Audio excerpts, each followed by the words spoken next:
Welcome to Accessible Adventures with Anne. Here's some pictures of our wee trip out yesterday to the Three Lochs. They're all quite self-explanatory, telling you about prices and facilities, that kind of thing. And as I say, I've got a wee video attached to the end as well, explaining how our day went. Hope you enjoy it. Thanks for joining in.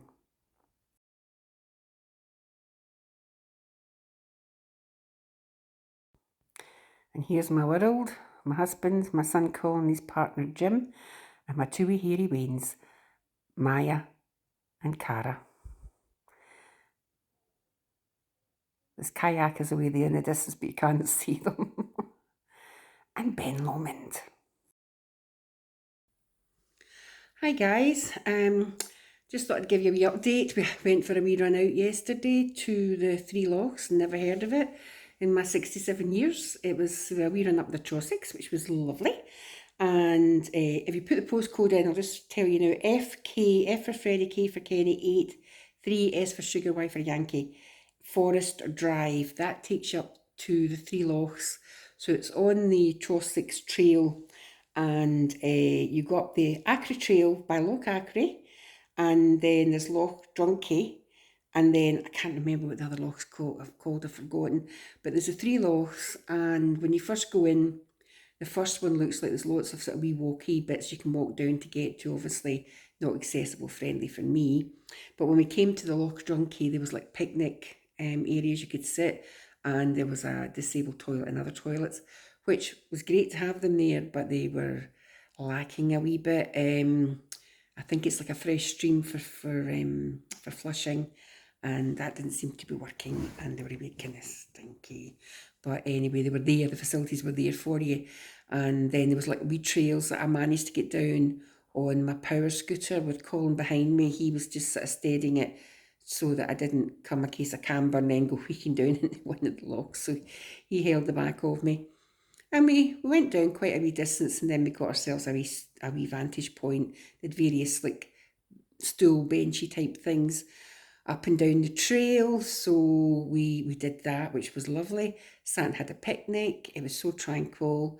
It was a lovely heat yesterday, not like today. Today's far too hot for me. I'm not coping with the heat today at all. Yesterday was probably maybe in sort of 23, but you were obviously shaded so much with all the trees and everything like that. And it was such a pleasant day out. So I'd highly recommend that if you live in Scotland and you want somewhere that's only just an hour and a bit away. It's not that far from South Lanarkshire, you're in my area. So, and then you've got Callander, you've got Aberfoyle, you've got all these places all within a few miles. So you could really make a day of it. We went up quite late yesterday afternoon. We got up near the back of 2, so it was a bit late in the day to start doing any other adventures. But yeah, I really enjoyed it. I'll post some pictures that Colin took with information regarding costs and things. I think it was £3. You could get in for free with a blue badge, but £3 is nothing, and it's always a donation to help the park rangers and them keep this place looking really, really nice. Most people were very respectful. I noticed they were having their picnics and taking the rubbish away with them, as we did. But unfortunately, a couple of dog walkers didn't pick the poo up. That really incenses me. But anywho, you think, pick it up. I didn't see any doggy bins, to be fair, but pick it up, stick in a plastic bag, boot your car and get rid of it when you get home. But yeah, it was a great wee day out. As I say, I'm just trying to keep busy. The lochs were very busy, people doing wild swimming, which looks great fun, but I'd be a bit feared. There was kayaking going on. Lots of young people out with their sort of camping gear and hiking gear on their backs. So they were obviously getting a permit to stay overnight. Lots of people on bikes and lots of sort of professional walkers. So there's a lot of trails you can go on. So yeah, didn't know it was there. Jim's never been either.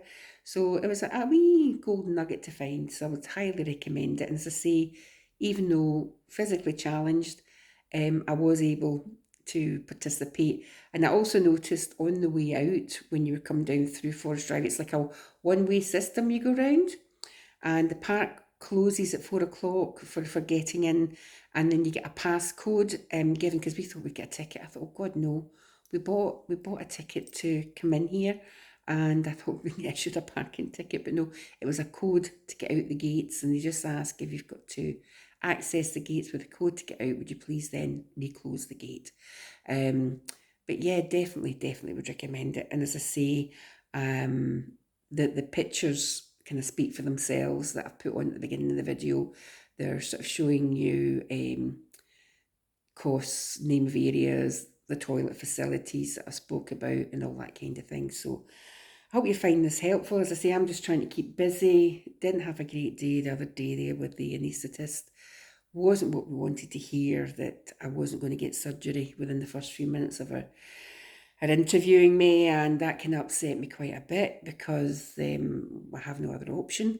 But once you realise these blackouts that I've been having is a kind of ongoing thing, she kind of backpedaled a bit and said, depending on this tracer that I'm getting put on Monday, and depending on the other cardiology appointment I'm having, an in-depth one on Thursday, which was on the cards anyway.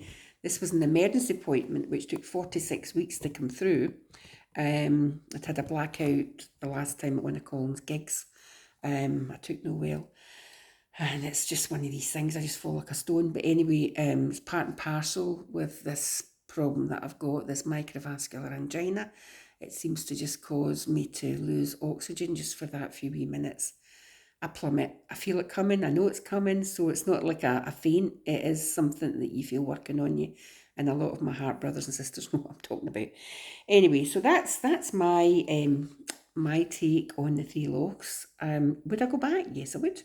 And I think, we were going there kind of green. We didn't know what was in front of us, and we were pleasantly surprised. So I think now to be prepared and know exactly what you're going to is even better.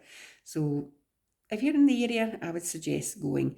I would have liked to called in to see the Kelpies, because I still have never seen these blooming Kelpies, but I was so tired. This drug they've got me on, I mean, my insomnia's terrible anyway, but the drug they've got me on is making me super tired, on top of my general malaise and fatigue. So I'm finding I'm crashing most nights about 9:30, and once we'd done all we'd done, I just wanted home. So as I say, I crash about 9:30, and then I'm up in the wee small hours all blooming night. But if I can get 3 or 4 hours, I'm taking it. That's a good night for me. So anyway, thank you for all you who are joining. My wee numbers are up now. Woohoo! I think I'm up to 138. Where that's amazing, because I think it was 122 the last time I checked. So thank you very much for being interested in what this old bird's got to say. And I'll keep you informed of how next week goes for those of you who are interested, okay? Thanks for all your love and support, and thanks for all your comments and the messages I've been getting. Thank you again. Take care. Love you all. Bye-bye.